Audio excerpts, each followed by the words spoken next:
چون همیشگی درس امروزه رو نیز با quote of the day یعنی سخن روز آغاز میکنیم و سخن روزی درس امروزمون چنین است.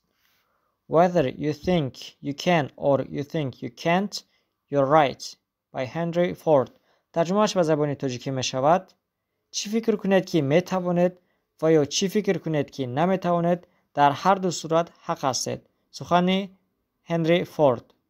New words کلمه های نو: think فکر کردن، can توانستن، right درست، wrong نادرست، exist وجود داشتن، picture رسم، flower گل، chair کرسی، view منظره، visit دیدن کردن، area مساحت و یا جای، activity مشغولیت، calendar تقویم، sharpener قلم تراشک، chalkboard تخته‌ای که با بور می نویسیم، whiteboard تخته سفیدی که با فلاماستر می نویسیم، bulletin board تخته‌ای که در آن رسم ها و یا بعضی نوت ها رو می چسبانیم، several یک چند، wall دیوار، coin تنگه، key کلید.